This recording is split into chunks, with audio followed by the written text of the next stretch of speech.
Welcome back, everyone. We have just come straight off the back of a race weekend. We're going into another, so stick around because we're going to talk all things Singapore, all things Japan. And yeah, make sure you get involved in the conversation. We have social media. It's all in the description down below. TikTok, Twitter, Instagram. If you're listening on Apple Podcasts or Spotify, give us 5 stars. It really does make a difference. Pause it right now and give us 5 stars, or just continue and give us 5 stars. If you're listening there and you want to follow us on social media, just search Racecast. We will come up. I'm not going to bore you anymore. Let's crack on. All right, guys, welcome along to a brand new episode. Luke, how have you been?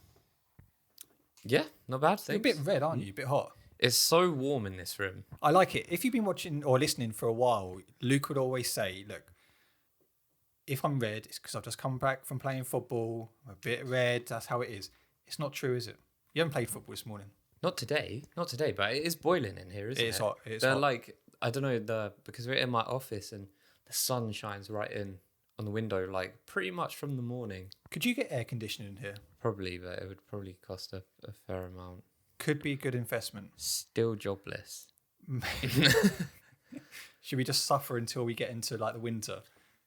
When winter comes, Be it's gonna freezing. it's going to be too cold. You won't have the heating on because you can't afford electricity. Still haven't got a job. So, yeah.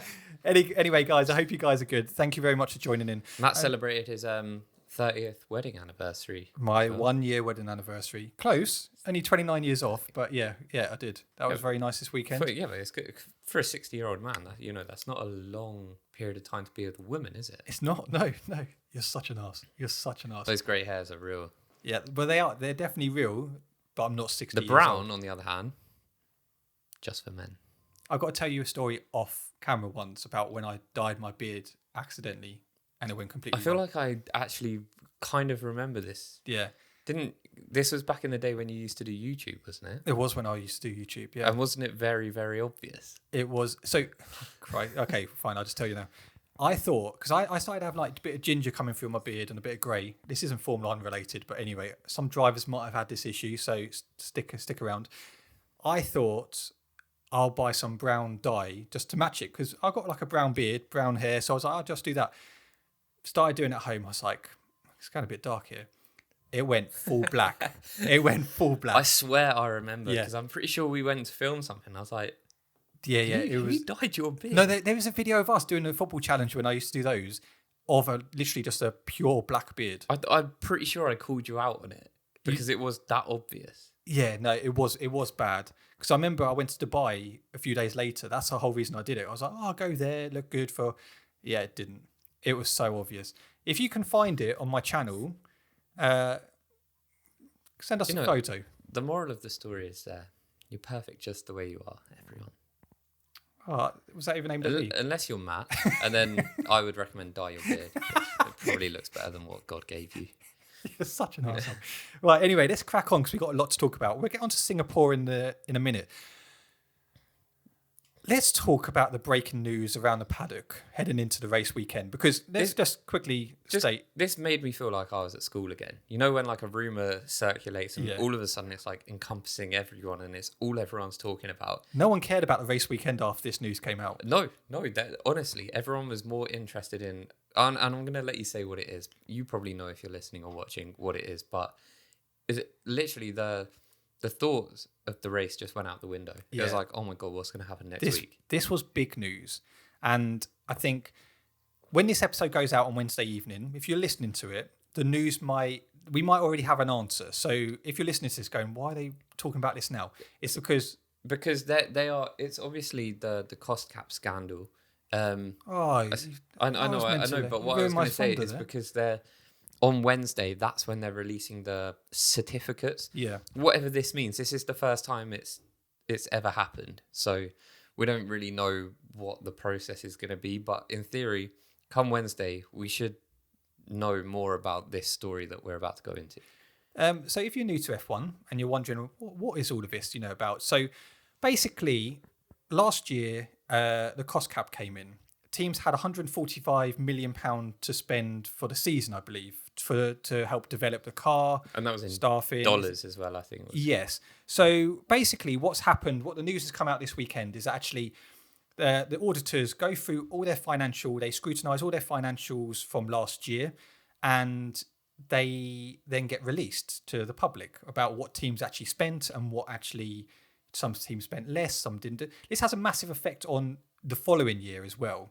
So heading into 2022. And because also they may have overspent in 2021 towards their development of the 2022 car, if that does make sense to people. It's not just strictly this 2022 budget allocation that goes towards the 2022 car. You know, like we've heard Toto saying, well, Mercedes are going to stop putting money into this year's car and they're going to start diverting the money into next year's car, which that is something teams are allowed to do. However, the news that is coming from the paddock this weekend was there is 2 teams in particular who one has gone over by a massive amount. Yeah, one is considered a significant breach. And the other one is a minor breach. So what this means is actually 2 teams, in theory, this is only rumours at the moment, have spent over their allocated budget for the year. Both those teams are Red Bull, from what we're hearing, and Aston Martin. Yep, and we should reiterate, we get some stick for being Mercedes fans, and apparently, I don't know in what world, we're too biased and we come down hard on Red Bull. This is all speculation right now. We're just going off what everyone is saying. This could be completely false. And, you know, by Wednesday, we'll know whether this is true or not. But the fact it's actually coming out, I have a feeling that there is some substance to this story, because all the stories that come out, you kind of go, okay, that's rubbish or whatever. But there must be something in it. There's definitely legs in it. Horner was cagey in his responses when being questioned, you know, sort of giving vague responses of like, well, you know, when we submitted everything, we were within the cost cap. There's no smoke without fire here, right? And we've seen Binotto and Toto linking up a strange amount, considering they're normally at each other's necks, shaking hands, looking pally. So, and you know, rightly so, if you're a rival team, you're going to pounce on the possibility that one of your rivals has breached the rules, be it significantly or a small amount. You are going to jump on it and be like, right, you know, we need to make sure they get it here. And I think that is a fair response. But yeah, we don't know anything else, but people are clearly in the know. There's some substance to this. There's got to be. The Red Bull and Aston Martin have breached it. We don't know who. No. If Aston Martin, I mean, I'm shocked that they produced such a shit car and they overspent. But if they overspent significantly and still produced that shit heap, then wow, that is incredible. So I think that's why it's fair to assume that if we are going to choose, you would say Red Bull probably committed the significant overspend. Yep. And Aston Martin the minor.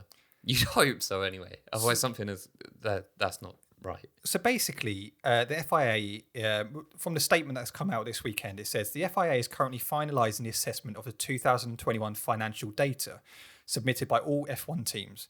Alleged breaches of financial regulations, if any, will be dealt with according to the formal process set out in the regulations. The FIA notes significant and substantial speculation in relation to this matter, and reiterates that the assessment is ongoing and due process will be followed without consideration to any external discussion. So let's just put this in context from a penalty point of view. So this is looking at the 2021 season. This isn't even looking at the season we're currently in. Yeah, so last year was gone. We thought it was over. Because obviously they haven't submitted anything for this year. Yeah. Even though there has been speculation already, like Binotto has pointed towards it or alluded to it many times that he believes Red Bull have overspent this year. Again, I want to reiterate that is complete speculation. Because didn't Binotto come out and say we're still not allowed to have a new floor because we can't have that? We don't have the budget. Like, however, we can't afford. So that was his sort of logic behind that. You know, we can't afford a new floor, but Red Bull can afford all these new parts.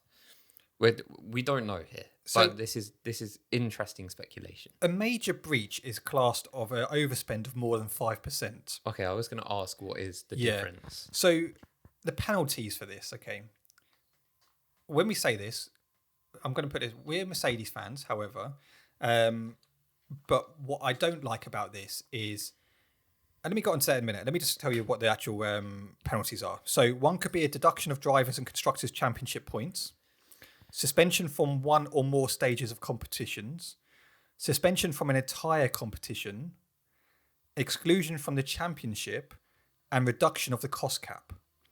Okay, so when you look at this, if this is true, and let's just say speculation-wise, Red Bull have gone over by 5%. A reduction of cost cap, I don't think is big enough penalty. No, how can you... right? That still allows the team in breach. Yeah. If they did win a championship, for example, if it is Red Bull, they can still bask in that glory. Yeah. Um, Any financial penalties is and not then- good enough. And then a as far as- financial penalty, if it's like, oh, well, you overspent 5 mil, we're going to charge you 20 mil. Red Bull are going to be like, what? And we still get to win 2 back-to-back championships. It's like, Where okay. do we sign? Yeah. that's- I'd be like, you sure you only want 20? We can give you more. So, what I find sad about this is obviously Max Verstappen was phenomenal last year, and I do feel sorry for him that actually he. I'm going to say this and not how I mean it. In that he won the championship by Under those circumstances, which by the FIA. cast a huge shadow over Yeah. his unbelievable season. And I feel sorry for him for that because he was phenomenal last year, and on the whole, he deserved to win the title. And then this year he's come out of it and He's been brilliant. he's leveled up again. So now this is coming out. Like I say, financial penalties won't be good enough for any punishment here. If you've gone over that, then you've obviously spent way too much last year, and that's what's helped improve the car to help fight for the title. If this is Red Bull we're talking about. Yeah. Please allow us to speculate without... Yeah. We're going based off What the news, basically, not what we believe. But if this is a penalty deduction, would in theory that mean that Lewis Hamilton would be crowned the 2021 world champion? Now, here's where it gets really complicated, right? Because that is hugely, hugely harsh on Max Verstappen. Yeah. B, there's nothing worse than having these titles decided a year down the line. It is almost a year. Yeah. In 2 months' time, it will be a year. But these financial reports were submitted back in March. Yeah, so this is taken... April, yeah. I think it was March. This has taken a huge amount of time. And it's because it's the first time this process has ever happened. I'm sure they'll make it more streamlined in future. However, just because of those downfalls, bang out of order on Max, but at the end of the day, if you're driving an illegal car, you're driving an illegal car. Ridiculous to have championships decided a year later, particularly after we already had the farce of Abu Dhabi. Yeah. But what is the point in having a cost cap if you're allowed to breach it and the only penalty is going to be a financial one? Well, the reason we brought the cost cap in was to stop the big teams just pumping money into it and just running away with it. But if they're allowed to go over it and all it's going to do is cost them more money to go over it, that's not going to stop them. They've got so much money. It's interesting because listening to Christian Horner this weekend, he's been on everything. He's been on the pit radio for Sky throughout, On the pit wall. On the pit wall. He's been everywhere, basically. And when you listen to him, part of me feels like he contradicts himself sometimes because he's like, and when we look into it, the issue is there's so many different ways of how you interpret how much you spend in certain areas. Yeah, which that makes no sense to me. You've either spent or you've not. Yeah, because it is. I appreciate this probably a lot more complicated than our tiny teeny weeny little brains can handle. But at the end of the day, outgoings, cost cap. Does it add up? Yes or no? Well, Christian Horner has reiterated he is confident Red Bull stayed within Formula One's budget cap rules last season as the FIA prepared to announce its conclusion after investigation. Reports, as I said, emerged from the Singapore Grand Prix that Red Bull and Aston Martin have spent more than 145 million budget cap. It's an interesting... Mercedes team principal Toto Wolff has described it as an open secret in the paddock that two teams have overspent last year, and that has given them a material advantage that was unfair. After the race on Sunday, Horner repeated his belief that the team were well within the regulations. Which that material advantage does not stand if you're Aston Martin. Whatever they overspent on, you have not benefited. Whatever they overspent on, it did not work. I don't know, their performance yesterday. It must have been on like Twinkies for Lance Stroll or something.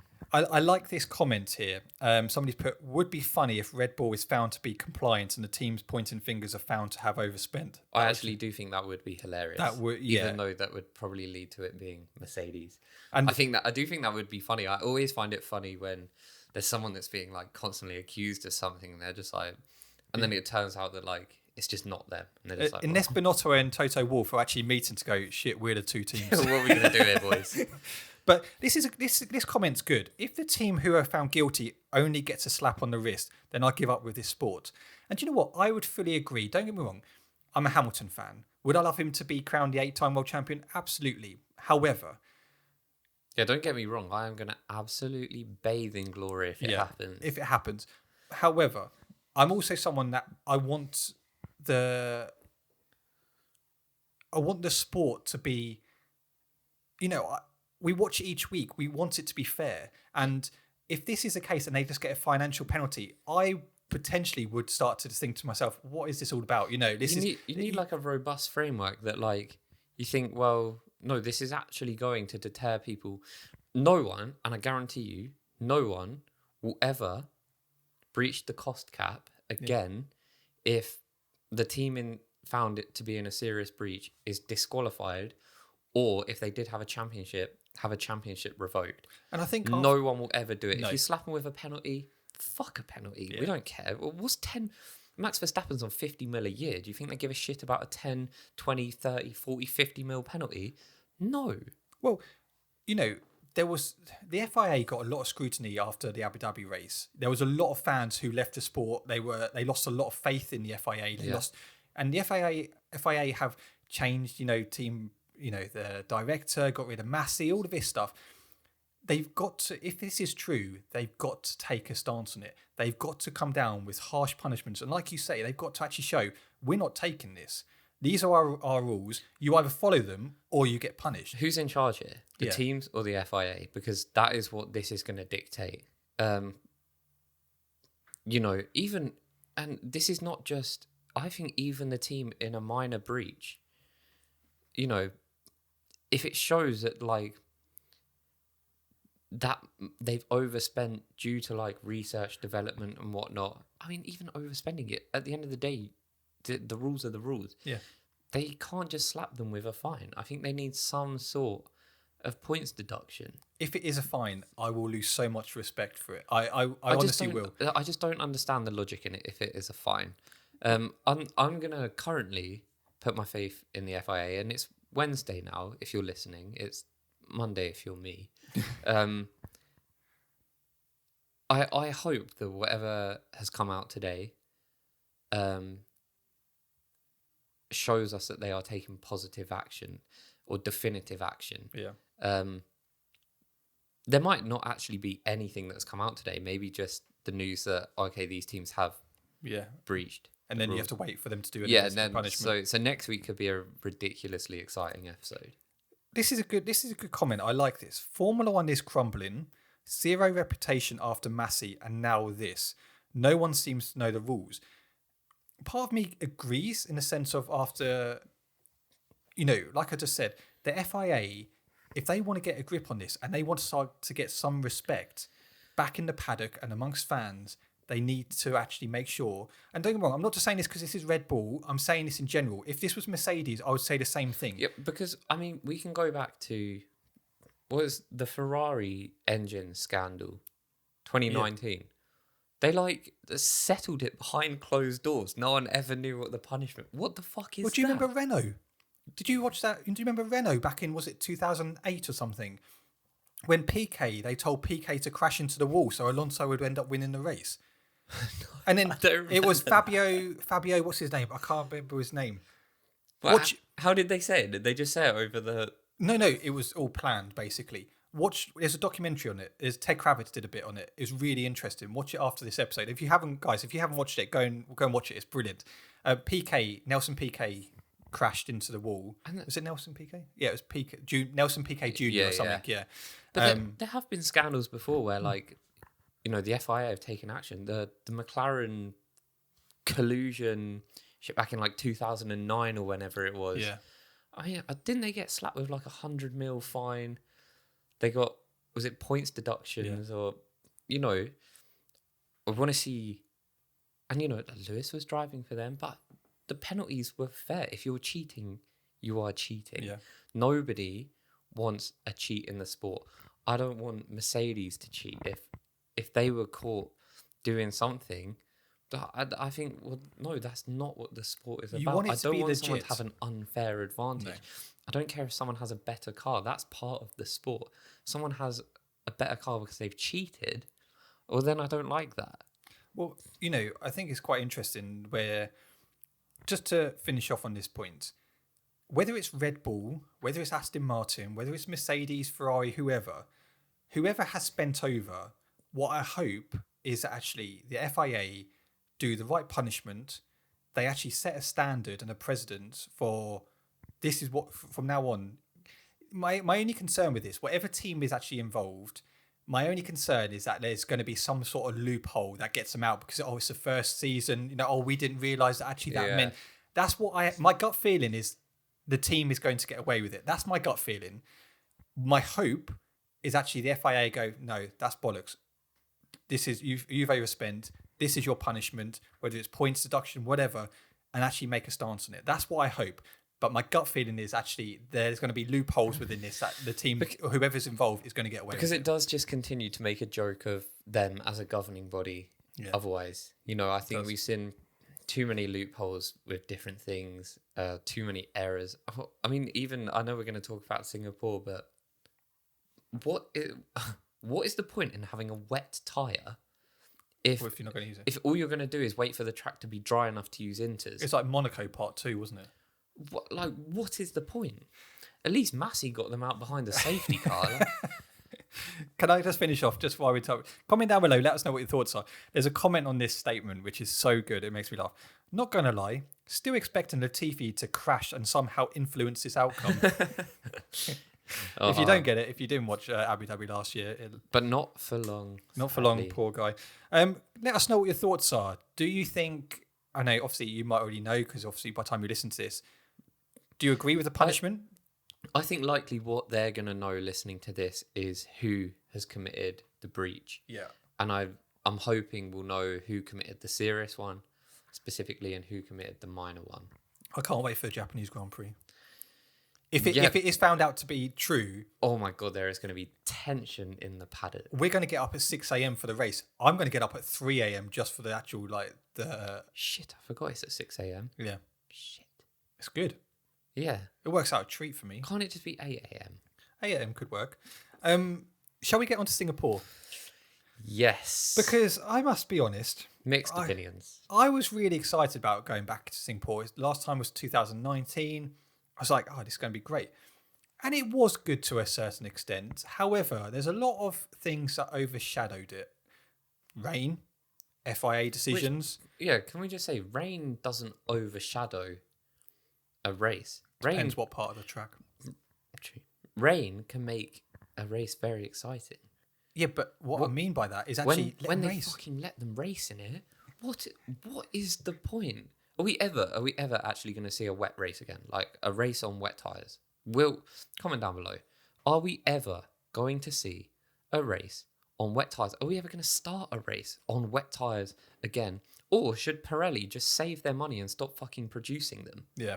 Because they don't get used. Let's get on to that in a second. Let's just quickly touch on practice and qualifying. Practice, FP1, Lewis Hamilton, top of the table. You messaged me going, Yeah. Okay, this is good. I was like, don't get too excited. He was quick all weekend. He was. FP2, FP3, Ferraris looked good. Yeah, the Max was Ferraris also in there, but Ferraris looked really good all weekend. yeah, Particularly Leclerc. yeah, he did. Sainz was well off it, especially in the race. Let's go finish touching on qualifying. In Q1, Danny Rick goes out. Biggest shock for me, Latifi finishing last. Yeah. Did anyone see the tweet I posted on the Racecast thing? That was funny. It was good, wasn't it? It's like, because if you don't know, Latifi has, is it a 5 place penalty. So it's like Latifi's going to be starting 20th instead of 20th. So. The biggest names to go out in Q1 was Bottas and Danny Rick, and Ocon. Ocon had a shocker. Yeah. Heading into Q2, George Russell P11. He had a bit of a shocker. He had an issue with It his. smells like drains in there. I don't know how old that water is. It actually doesn't look clear. It doesn't. It looks brown.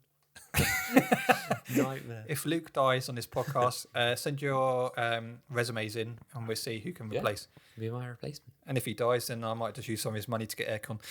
But yes, George Russell had a bit of a shocker. Had a bit of an issue with the car as well, I believe. Yeah, and they had to change the power unit overnight. Yeah. Did they not before the race? That's why he started in the pit from the pit lane. Heading into Q3 though, Leclerc looked good.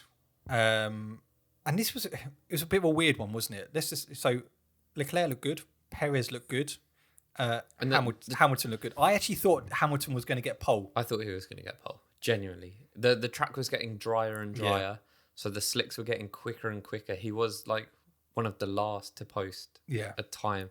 Well, he was behind Leclerc and Perez. They had set their times just before him, but he had a little snap, didn't he? As he came out of one of the corners, and it's 500ths of a second, but Perez 200ths off. It was really. All I'm going to say is that qualifying was, in my opinion, better than the race. Yeah, it was a good qualifying. It was a really interesting quali session with the wet, the track not drying properly because the humidity and no sun. I just thought it was so interesting. Let's just touch on Max Verstappen because I'm a bit perplexed by it, really, because They didn't have the budget for fuel. he didn't have the budget. Oh, I've seen that joke so many times this weekend. So his penultimate lap, he went out purple first sector, purple second sector, and then all of a sudden they told him to abort to prepare him for another flying lap. He then goes off doing one. He was like, okay, you're going round. And he was setting a flyer as well. He was setting a good lap. And then all of a sudden they were like, oh, pit, box. And he was just going, the F, man? What the F? Why, He went ballistic. Basically, if you don't know, they didn't have enough fuel in the car for a sample, so they had no choice but to pit him and not let him do his flying lap. Whereas that penultimate lap was a good lap. Yeah, that would have got him pole. Yeah, it didn't make any sense to me. I was a bit confused by it. It was a rare Red Bull error. It was. There's no other way to describe it. They made a mistake. Feeling the pressure this weekend. Yeah, they got tough times coming their way. So the top 10 looked like Charles Leclerc was on pole, Perez, Hamilton, Sainz, Alonso, Norris was in P6, Gasly in 7th, he had a good lap, Verstappen in 8th, K-Mag in 9th, and Tsunoda in 10th. I mean, on a whole, I love a wet qualifying because it just throws so many different things in the mix. Yeah, and like Seb tried, or I think both the Aston Martins did, they tried to go out on the slicks in Q2. Yeah. It just didn't work. But to show you how close it all was, come Q3, slicks were the tyre to go for. Yeah. So, although Yuki Tsunoda went out on Inters.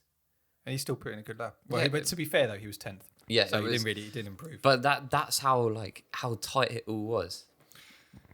Let's get on to the race. Interesting fact. Do you know how many volunteers helped this weekend? Oh, I swear was it 300? 700 volunteers this weekend. 700. And do you know how many of those were women? I'm only saying this because they said it on Sky Sports. So I found it quite interesting. It was either 20% or 200. It was 280 odd. Yeah, I knew there was a 2 in there. Yeah, it was amazing. 700 volunteers. That's phenomenal for... But that would be... I would volunteer.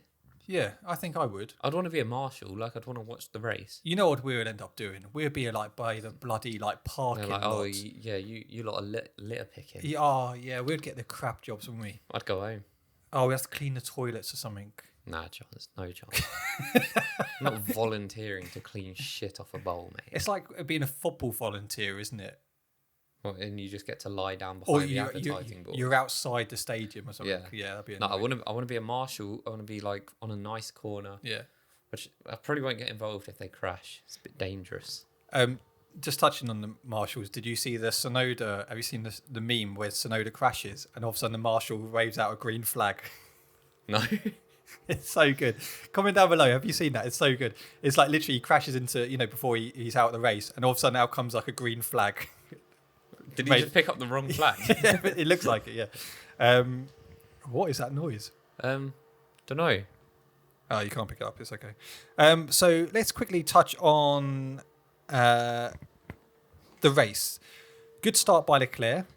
Not a great start by Leclerc.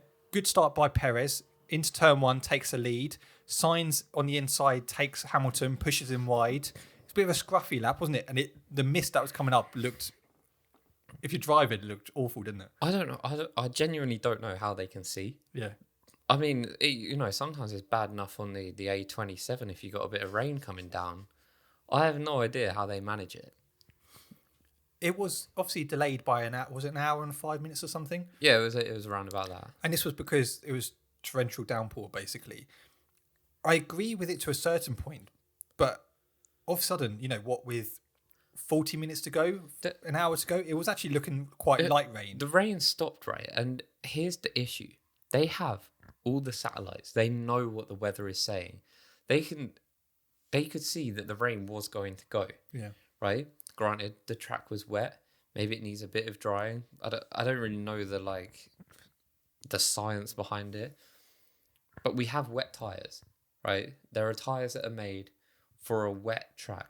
If it started raining while they were out there, I mean, rarely do we see them red flag a race because it's raining too much. I know it has happened, but when it stopped raining, the track was just going to dry, sending them round. Do you think that the FIA don't have full faith in the wet tyres? Because let me put it in context. When you look at this weekend, the amount of people who are on inters, who are locking up and literally going straight on, you had, Norris almost looked bad. Sonoda, Hamilton, Max. Yeah, but he was on mediums by that point. But I mean, I'm talking about the ones who were on the inters. But didn't he lock up at the start when he tried to take Norris earlier on? Oh yeah, but I don't know whether that's pushing too hard. But there was a lot of people who Albon literally just couldn't even turn. Yeah, and it's like you're on ice. Yeah. So and these were on inters. So are these tyres as good as what we think they are? And is this what they're concerned about? Actually, even being on wets. I genuinely full just wets. think they are scared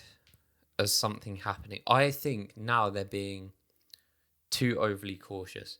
They're trying to protect, which is understandable. No one wants the drivers to go out in unnecessary risk. However, driving in the rain is not an unnecessary risk. That's part of the sport. Weather conditions. Yeah. These things happen. If it stopped raining but the track is wet, I mean, even if it's raining, I can understand it to an extent if the track is flooded. But at the end of the day, I've watched some proper wet races. Yeah. And they're incredible. They're amazing. And that's what you want to see, though, isn't it? You want to see racing. You want to see, if it's raining, you have wet tyres for a reason. And I'm pretty sure all the drivers say this as well. Yeah. Why aren't we just out there racing? It's not like this is new to them. They're not going to be like, oh my God, what the fuck's this wet stuff on the ground? They know how to drive in the rain. And I think it's frustrating from a fan's perspective in the sense of you want to see racing in whatever condition. Don't get me wrong. Yeah. If it's like Spa 21, you can kind of understand it because that was awful rain. Yeah. The thing that annoyed people about Spa was giving people points. half points. Yeah, that was just ridiculous because they didn't want to pay fans back. Yeah. But light rain, get them out. Get them racing. That's what fans want to see. It makes it more enjoyable. You know, Monaco this year, they should have been out there racing. Yeah. None of this like we're going to hold it for another hour. Why? It fully doesn't matter if it's raining. Do you think they're concerned because of it's a street race? Because Monaco and Singapore. I appreciate there is dangers, but at the end of the day, there is just as much danger going out on a dry track because you're going twice as fast. Yeah. Do you know what I mean? You're in the same amount of danger. No matter when you get in that F1 car, you are in danger. Part of the sport, you know, you got the same in other sports. You play rugby, you're in danger of snapping your neck. You're boxing, you're in danger of having your brain shattered. That is just like an inherent part of the sport. It's a dangerous sport. Let us know what your thoughts are. Do you think they should have raced? Do you think they made the right decision? Or do you think they made the wrong call, the FIA? Let's quickly touch on the first people who went out. Latifi. I mean, I don't know if he's heard of these things called mirrors, but I don't quite understand what he was doing with Joel because... And then he comes out and says, oh, I didn't see him there. This guy, I mean, he's got to get out of the sport because... Did you see the Alfa Romeo's team principal's comments? Yeah, sometimes it's Latifi. Yes, sometimes. But you said that before, didn't he? Yeah, sometimes it's the engines, sometimes it's driver issue, and sometimes it's Latifi. It's like, come on now, like, I don't quite understand where he thought he was going because Joel had the line. That it was outrageous. When I saw it, I was like, that's bang out of order. He's just completely closed the door there, but like not in a safe way. His car was halfway through the door. Do you know what I mean? And this reminds me of back in Australia. Do you remember with Stroll? Oh yeah. I didn't see him there. It's like these are meant to be the top drivers in the world, and your reflexes are meant to be the best. And all I'm saying is, mirror signal is one of the first things you learn when you're driving. It's not mirror signal; it's mirror signal maneuver. Nah, mirror signal. Mirror signal maneuver. Well, I think you're wrong, but anyway, let us know. Well, you check like your rear view, check your side, bang. Yeah. Go, and then manoeuvre. I don't know, whatever the fuck it is, but you learn it straight away. Do you know what I mean? Like if you look in your mirrors, that's like basic driving. It is basic driving. If he can't do that, then yeah, 3 years in an F1 seat, man, and he still can't check his mirrors. Another FIA decision, which was a bit strange, was when Albon went into barrier. He lost his front wing, and the marshals were on the track picking up his wing, and they decided to... And it green flagged. They green flagged it. Yeah, whether that was a delay... I don't know if it was a delay, but from what I've read, it wasn't a delay, which, if that is true... That is outrageous. That is such a bizarre... But you can't drive in the wet, but you can walk on the track and pick up pieces if you're not a driver, because you're just a scumbag to us. Do you remember in Monza and I think you and I were talking about this, when the tractor was on the circuit during the safety car? My gut feeling is no one should be on the track. If you've got a tractor on the track, cars shouldn't be going mad. Yeah, no, the car shouldn't be. But we're still finding this. It's so bizarre. Yeah, there's that. I mean, that is a major error, by the way. Like green flagging a race when it was like two geezers on the track, wasn't it? That's not on. That's not cool. I say this because from what I've read, they were on the track when it was green flagged. Whether this is actually true, I don't know. But from what I've read, it was true. Yeah. Which, if it is the case, it is shocking by the FIA. And someone needs to lose their job over that. That is like genuinely. That's a big error. Don't you feel like we're one race away from something catastrophic happening? Because I feel like there's I don't know. This feels like there's something going to happen, which is going to be quite drastic at some point. Yeah, I mean, they give me such like conflicting views. I feel like, next race we're not going to race because there's like one too many clouds in the sky, or it's a valid point though. Can't have too many clouds. Or they're going to green flag it while like they're still doing the grid walk or something. And they're just so inconsistent with these, like, they're either well overprotective or they're making like these ridiculous errors, which are like, well, hang on, that's actually putting someone in danger. The worst thing, I can't remember what race it was. It was in Canada, but I can't remember what year. Have you seen the marshals running on track picking up stuff when the cars are coming round and the marshal falls over? Yeah. And he can't stand up. He's obviously shat himself. It was hilarious if you're watching it. Hilarious watching it if you're... It's hilarious watching it back, knowing that everyone's okay. But at the time, you're thinking, how is a marshal out there when you've got cars literally weaving? And it was wet. It's like, have you ever been in a dream and you're like in the way of something, or you need to get away and all of a sudden your legs don't work? Yeah. It was like that. They're like jelly. He just fully forgot how to walk. If you haven't seen what we're talking about, type in Canada Marshall fall, basically. Yeah, You'll see it there. Let's talk about Hamilton. He had a great battle with Carlos Sainz. He was within that.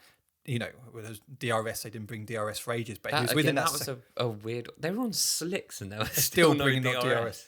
because they're saying, it's still a bit wet. Well, why? If they're on slicks, surely it's good enough to race. But again, another questionable thing by the FIA. But green flag it if they're a marshal, something. Yeah, because that's good for them. It toughens them up. Hamilton was pushing, Sainz. He couldn't really get close. He was within that second range, and then all of a sudden, just went into a barrier. He did just, Lewis made a mistake. Lewis made a couple of mistakes this weekend. The big boys made a few mistakes this weekend. Max made a few mistakes. Hamilton did.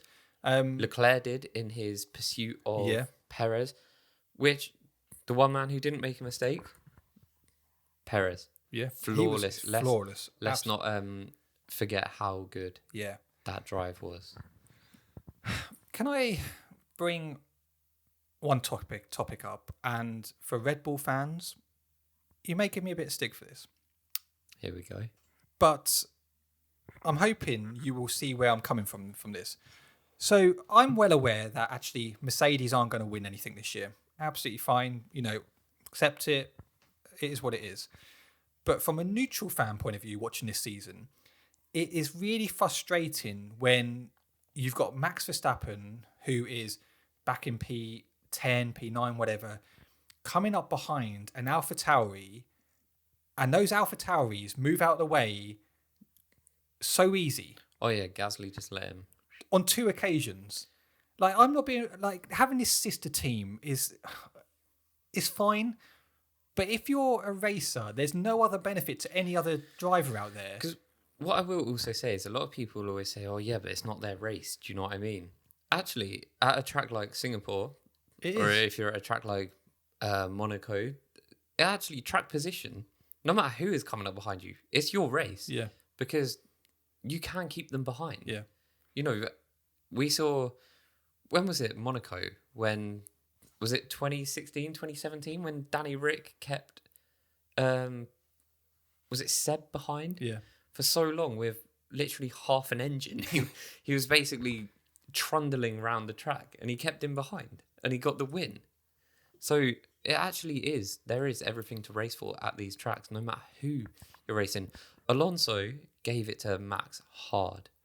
What, yesterday? Yeah, he didn't let him until his and then his engine went, and you know, I question whether Max would have been able to overtake him because the Alpine's not a slow car. He was on one this weekend, Alonso. It's disappointing. Both Alpines, I mean, especially Alonso, he looked good this weekend. Shocking weekend for them, but in the end. Comment down below whether you agree with me or not. I know that they would turn around and go, it's not my race. We have to protect our tyres, all of this stuff. But you're still in a race, and you know that actually, if you've got Red Bull behind you and you're a driver, you're going to go. It was such a. He moved out of the way so nicely, didn't he? Yeah. It was so easy for him, and it just frustrates me in the sense of, hang on, there's no other benefit to any other driver. If that was Hamilton or Leclerc behind Gasly, he would fight him. Well, yeah, likely. Yeah, he would make it harder, I'm sure. Yeah. So it's a bit frustrating. It's a bit frustrating to see. As we said, disappointing weekend for Alpines. They both went out with engine problems. Both Williams went out as well. Albon, he went into the barrier. He came in for a new front wing, but actually they couldn't get the car. It wasn't safe for the car to go out. Albon had a pretty shaky weekend. Yeah, I mean, but considering... Fair play for coming back. Yeah. You know what I mean? I personally think he should have taken the weekend off, Yeah. Me too. recovered. But that's easy to say when you know after it's happened and you've retired. Yeah, no, I agree. George Russell, first drive. This is another thing that blew my mind. Shocking weekend, by the way. But this is another thing that blew my mind. Okay, so no other driver had gone on to slicks. Okay, they're all on inters. Mercedes didn't really want to give away tactics. They didn't want to like help any other teams with data or anything. So what do? Bring in George Russell, put him on mediums, see whether it's beneficial or not. Give everyone the data. I was just like, I can understand if it was someone like Aston Martin or Alfa Romeo did it or something, and you'd be like, it hasn't quite worked out. But a top team, like Mercedes, come in and you give them quality data. You're giving Red Bull and Ferrari all the data they could wish for. For laps. They're just like, thanks. Yeah, not for a couple of laps, for like a good 10 laps. Yeah, because they weren't working. He was like 5-6 seconds a lap off the pace. Yeah. I mean, they gradually did come into their own. But yeah, it was a weird move by Mercedes, I thought. And I know George was very heavily on the radio going, let's try it. What have we got to lose? Let's just go with it. Yeah, because he didn't want to come back in and pit, did he? But it was a bizarre one that it was such quality data to give to rival teams. Yeah. I don't know. I think it's just another strange Mercedes decision. Yeah. Really. But then at the same time, I'm sure they were probably sitting there like thinking, we've got to try something different. Yeah. Because if he wants a chance here, I think generally he had a pretty bad weekend. He did. Yeah. He was well off the pace of Lewis all weekend. His quality, obviously there was something wrong with the car, but to me, he also just didn't look comfortable around the track. Yeah. It's a tough track. Yeah. If you're not confident, it will. And then he was stuck behind Bottas for ages. Yeah, couldn't get behind him. Couldn't get past him. So yeah, I think a weekend to forget for George, but he's been consistent all season. Everyone is going to have these weekends. With numerous safety cars, one safety car alone really benefited McLaren by staying out because they both pitted under a safety car. P4 and P5 for McLaren this weekend. Phenomenal drive by Norris and, phenomenal by Danny Rick to come from 16th to 5th.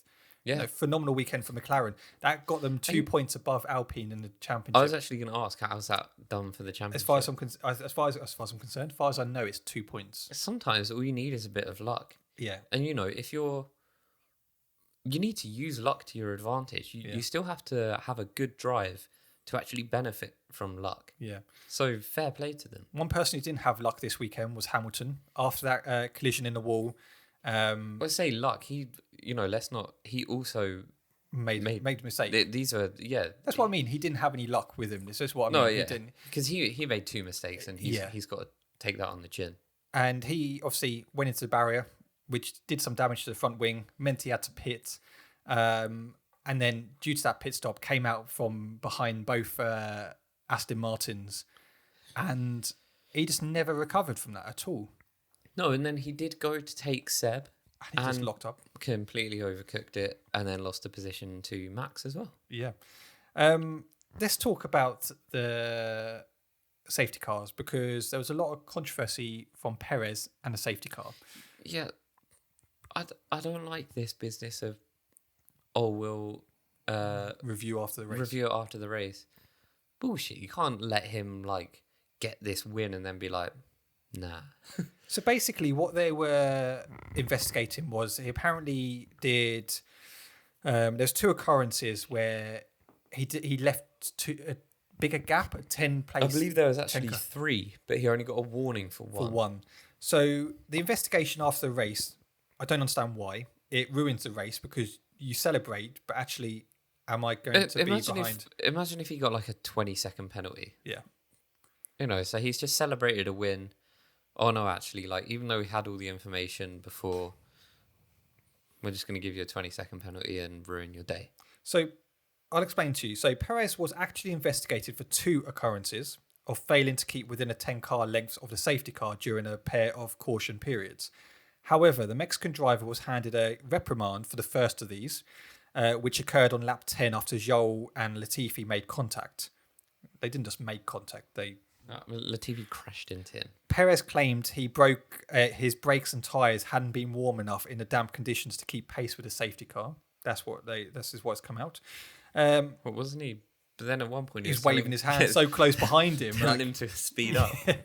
A 5-second penalty and 2 penalty points on his licence, however, were issued to Perez for the second violation, with a steward's rule in Article 55.10 of the FIA Formula 1 sporting regulations requires that the leader must keep within 10 car lengths of the safety car once deployed under the lights are extinguished. Quality reading. If any of your children need English tutoring, Matt's your guy. Such a prick. So basically what this meant is Leclerc ended up being 2.5 seconds behind Perez instead of 7.5. Perez did well to build that gap then because Lewis, Jesus Christ, Leclerc was on his ass for a while. Yeah. But isn't it weird that they didn't give him a 5-second penalty for the first one because he was saying that he had to call his brakes, but that was accepted. But he did the same thing in the second one, but he got a 5-second penalty. It's weird, isn't it? Yeah, it's a bit strange. Because that if it was a 10-second penalty, Leclerc would have been crowned winner. So were the FIA again just going, okay, well, if we give him 5 seconds, then that's fine. We don't actually change anything. We're technically giving them something. Yeah, the FIA have got to change that. You can't be making these rulings after the race. It just doesn't work. It doesn't work whatsoever. It is all, unless it's, we give you a warning if it happens once or... But then, I don't know. It gets so bogged down with all these possible... But regardless, Perez fully deserved that win. I thought he was phenomenal all weekend. Oh, yeah. No, he didn't put a foot wrong. It was a class race by him, and it was really good. It was really nice to see, Perez come back fighting. Like you saw him back in the days of Monaco, earlier in the season. He's coming back, he's battling. And he's had like you say, he's had a rough time. Right, yeah. And it must also be really hard when he's been underperforming, we can say that. Yeah. And then Max has been absolutely tearing it to pieces. Dominating, yeah. So, it was probably good for his soul. Just finishing, Ferrari get their first double podium since when? Silverstone. Miami in May. That's mad. Christ. Yeah. Fact. That is. When you've got the second best car, it was the best. It is now officially the second best. Yep. That is unbelievable. It's good. Just looking at the driver's standings, Max Verstappen is on 341 points. Charles Leclerc is on 237. Perez is 2 points behind on 235. Russell stays fourth, Sainz fifth, and Lewis Hamilton sixth. When you're looking at the actual constructors' standings, what this means is Ferrari are still top with 576. Ferrari there with 439. Do you mean Red Bull are still top? What did I say? Ferrari. Yeah, Red Bull are still top with 576. Ferrari have 439. And Mercedes are in third with 373. McLaren do jump Alpine. And I lied to you earlier. It's actually 4 points clear now they are, not 2. It's impressive. Danny Rick needs to keep his head down. Help him get those points. It's very good. The interesting bit is for 7th, 8th, and 9th. Okay. Well, Aston Martin made huge gains. Aston Martin are in 7th with 37 points. Haas in 8th with 34 points, and 9th is AlphaTauri with 34 points. Bad season for AlphaTauri. Yeah, it's close though. Yes, it's very close. Yeah, no, it is. I think that's the thing. We've got quite an exciting midfield. Yeah. I say midfield, I mean rest of the field. Basically from 4th onwards. Battle going on this season. Yeah, it's good. I like it. Shall we guys, let us know what your thoughts were on Singapore. Did you rate it? Did you not? Shall we look ahead? Because how long have we been talking? 54 minutes. 54 minutes. So we'll just skim over quality Japan. Content. It's what you get week in, week out. Let's talk about Suzuka. Yes. I am buzzing. I love this track. I hate doing it on PlayStation. I hate driving it. But I like it. Nice to watch. Yeah. So would you like to know the schedule? Yes, obviously. So FP1 is on Friday at 4 o'clock till 5 a.m. I'm not waking up for that. Practice 2 is 7 o'clock to 8:30. I'll be awake anyway. On Saturday morning, FP3 is 4 till 5. And Wait, 4 a.m.? 4 a.m. Yeah. No watching that. And qualifying is on Saturday at 7 till 8. I wasn't planning on being awake. Why don't I come round? I bring breakfast. We can watch qualifying. Oh, you are. I was going to say Saturday. But you are coming around anyway. Yeah, maybe. Am I? Okay, we got to paint. Oh, this yeah, of room. course. Yeah. Sorry, yeah. I forgot, yeah.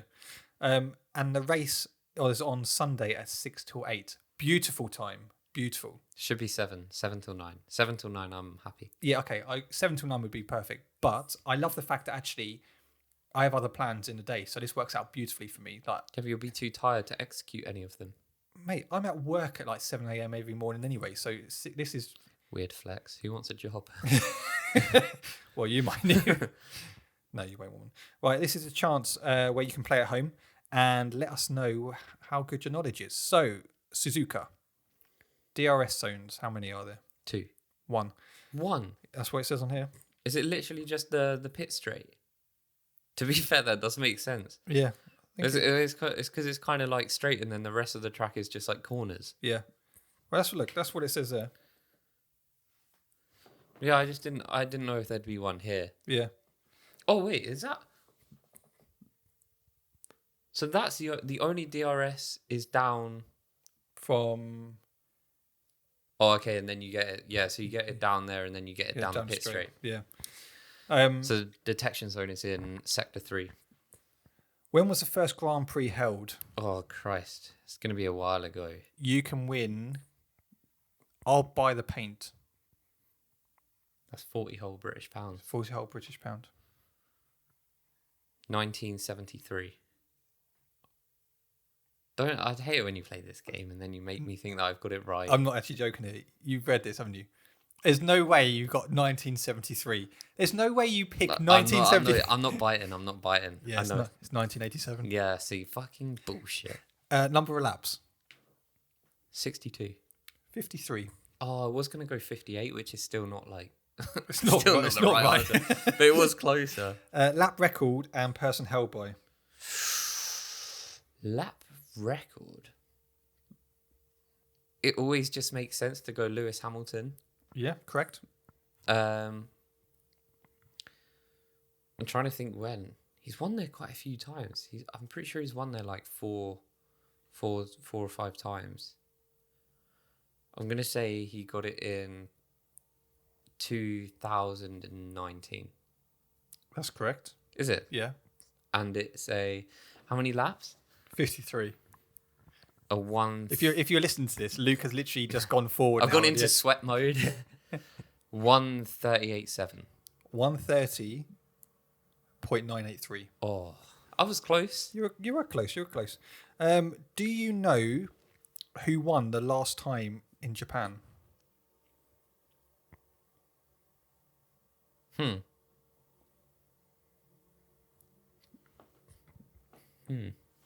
So it was 2019. Was 2019. It was when Max and Charles collide. I'm just gonna say Lewis. Bottas. Oh, it actually was. It was. It was Bottas, Seb, Lewis. Yep, that's right. Albon was in Red Bull in 4th. I love this. Carlos Sainz was still racing for McLaren back then. Danny Rick was in Renault. Pierre Gasly, obviously, Toro Rosso. Sergio Perez was Racing Point. I like Kimi Räikkönen and Alfa Romeo. Yeah, I like it. George Russell. Where was he? Williams? Yeah, they weren't. I mean, he didn't get any points that season. No. But I think it's good. Do you know who was the 2018 winner was? I'm pretty sure that was Lewis.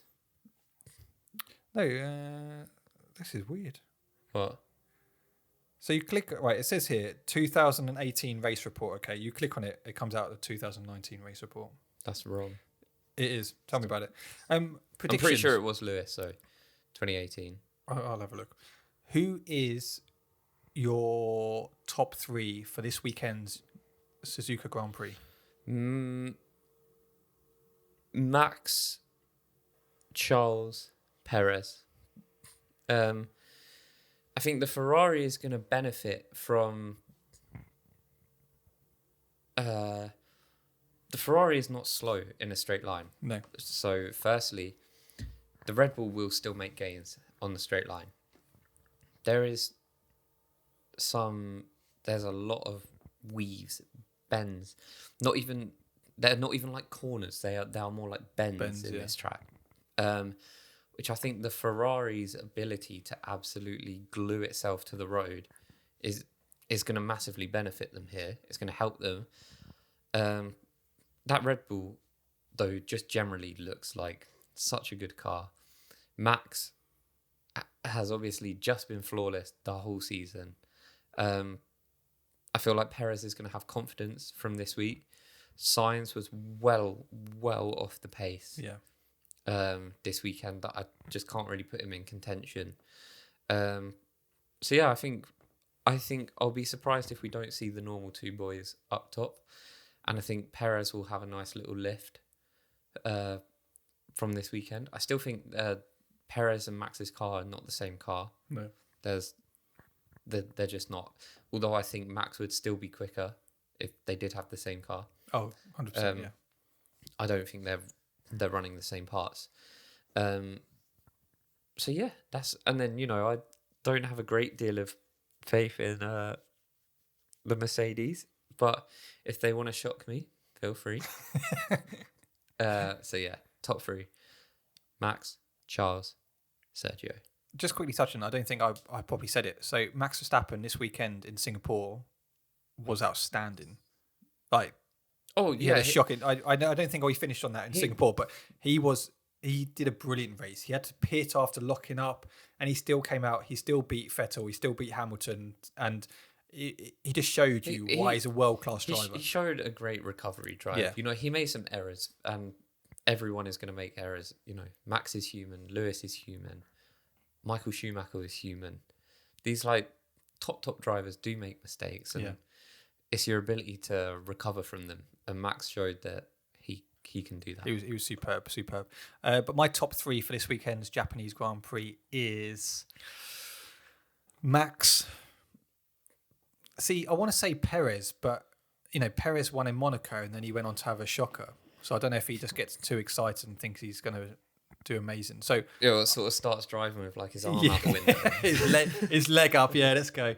I'm going to go Max, Charles, Perez. So I still think Perez will be exactly what I said. No, you didn't. You said Max and Perez first, didn't you? No, Max, Charles, Perez. That's what I think. Okay, if that's what you think, yeah, I mean that makes sense to me. Yeah, I think the Ferrari will split them. Because I also think Charles still has more drive. Yeah, I think he knows he's not going to win it, but I think he still wants to prove that he had it in him to win it. This is a tough track, by the way. It's not an easy track. You make a mistake, you're in the gravel. Yes, as you said, the bends come. They're quick. It's a fast-paced race. Very easy to take too much speed into there. It's also very likely that at points you're going to be going into them side by side with someone, and it's not actually particularly easy to overtake in that section. No. But people do go for it naturally. Why wouldn't they?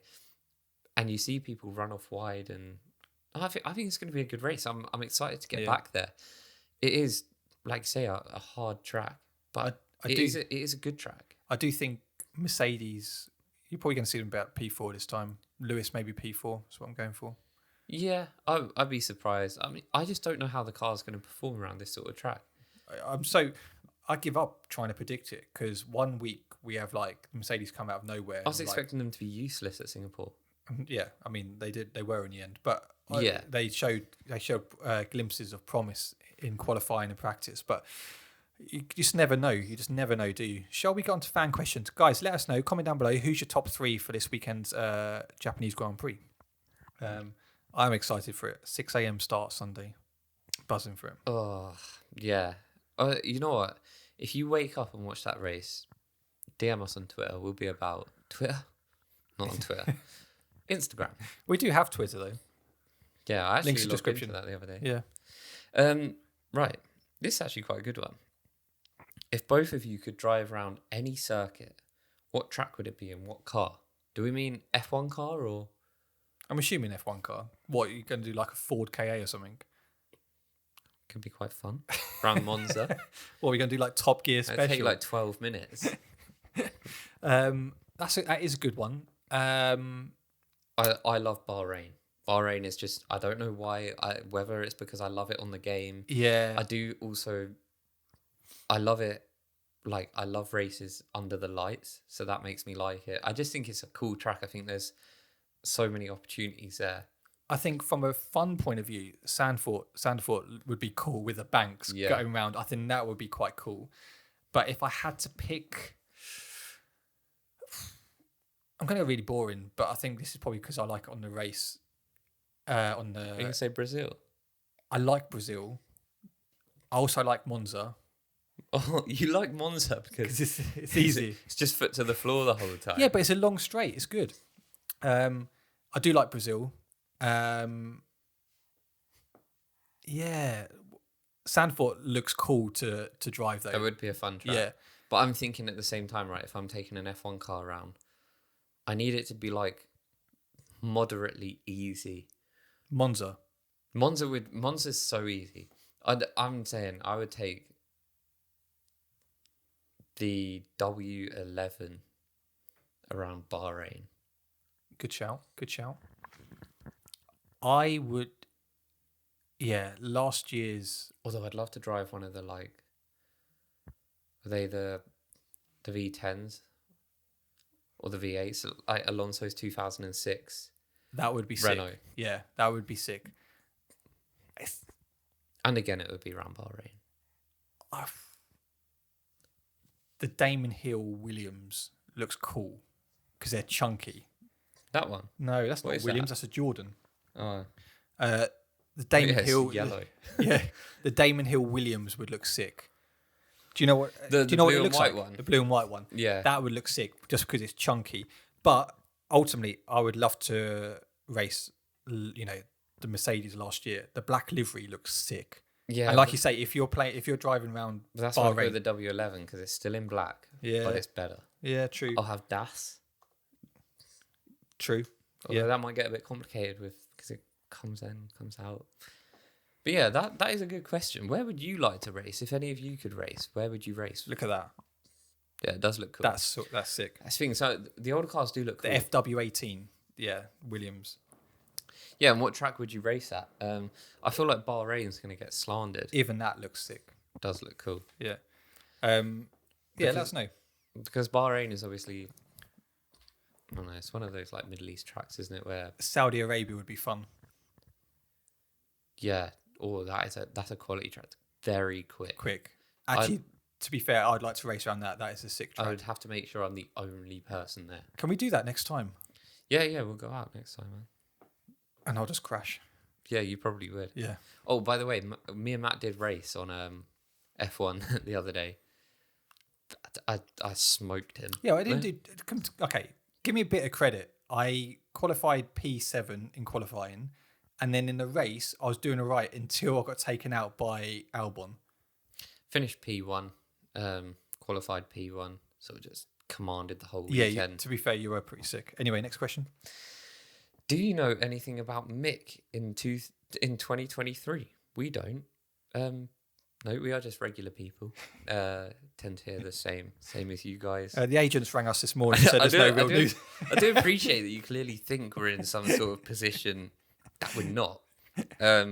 We spoke to him the other day and he said there's nothing really going on. It's nice. I would like to make you think that we are in that position. But we know nothing. Yeah. Well, if you'll probably hear before us. We're just two losers who talk about F1, yeah. Do you think AlphaTauri has made the wrong decision on keeping Yuki Tsunoda? Do you know what? Yuki, he's been very inconsistent this year. He's had moments of class and he then has moments like he showed in Singapore where he just makes a mistake and he's in a barrier, ruins his race. I like Yuki. I think this is a guy who suffers with a real lack of confidence. Yeah. I think he's someone who he needs a lot of nurturing, a lot of support. So do I think it's a mistake keeping him for the 2023 team? No, I think he's someone who has the potential, but I think next year is key for him. Yeah, the next year's his make or break. Yeah. Basically, he's either gonna continue in the sport or he's gonna be found out to not be good enough. Yeah. And I don't think we've seen enough yet to determine whether he can stay for the long run, but we also haven't seen enough to determine that he's not good enough. But you've also got to remember the car hasn't been great, so it's really hard to judge. Particularly on that this season. Yeah. But no, I'm happy he's here for next year. I like him as a character. I think he's brilliant for the sport. And I don't like it when we just rotate drivers. Yeah. We just give him the time. They do need a bit of time, and I know it all costs money. You know, you can't just keep forking out $1 million a year or however much they cost on them. Particularly if they keep crashing the car. I think 3 years is a max. Yeah. I think like they've done with the Latifi, 3 years is a max. Yeah, might be a bit too much for him. Maybe 1 year would have been fine for Latifi. But anyway. Last question. Who do you think is the best wet weather driver of all time? Max. You think Max? Max is quality. Did you not see him back in the Toro Rosso days? Yeah, I'm going to be biased and say Lewis. Yeah, Lewis is class, but Max is like different. He's a different beast in the wet. I think the thing is with Max is you can, and maybe this is because Lewis's age, where he is more risk adverse. Yeah, you can see that Max still just gives it 100%. Yeah. But I feel like if you compare it to Lewis when he was younger, Lewis back in that McLaren when it was wet, I mean, he was just full throttle. I think there's two ways. If you're looking at that tyre management wise, Lewis Hamilton is above everyone else in that. He's class on tyre management wise. Wet weather, for me, yeah, Max is class. That overtake he done in the Toro Rosso on Nico Rosberg, I can't remember where it was, but it was just phenomenal. And what about, I mean, they said, and not even I can really remember, but Michael Schumacher? I thought we were talking about drivers this season, or do you mean in general? Of all time. Oh, of all time. Is that what it means? Oh. Yeah, I mean, this, look, I think... Schumacher was class. Until he goes into the back of David Coulthard in Belgium. You sound upset about that. Well, no, I'm just saying he's class in the wet until he goes into the back of David Coulthard. Michael was just one of those drivers where I think similar to Max, where he would always be foot to the floor. Yeah. And I certainly don't think this makes you a bad wet weather driver at all, but sometimes pushing too hard in the wet is when you get really caught out. Yeah. If you're talking about qualifying over a lap, George Russell, don't count him out. Remember in Spa, he was outrageous. He was in a Williams, for Christ's sake. George Russell, the greatest of all time. I loved his comment yesterday in the race. Oh, Mick's like driving for his life. Crikey. And then somebody commented, yeah, he's just driving. He's driving for his career. Yeah. So, I don't know. Which he actually is. Yeah. But sadly, no, we do not know anything about that. Yeah. Guys, hopefully you've enjoyed the episode. If you have, and you're watching on YouTube, hit the like button, subscribe if you're new. Obviously, when this comes out, we might know a bit more. So we'll keep us updated on all our social media. So check us out on Instagram, Twitter, TikTok, all our stuff on there. We'll keep you updated. But yeah, we'll be back next week for a brand new episode, reviewing the Japanese Grand Prix, which I'm buzzing about. And hopefully we'll have a bit more news on the saga that is going on with the budget cap. The cost cap and scandal. What did you say it last week? What did you call it? What did you keep calling it when we were playing F1? Do you remember? Didn't I call him the human error budget cap world champion? The issue is, if Luke hears something, he literally just keeps saying it over and over. You love it so much in your head. Yeah, I latch on to things. Yeah, you do. But guys, hope you're all good. We shall see you next week for a brand new episode. Bye-bye.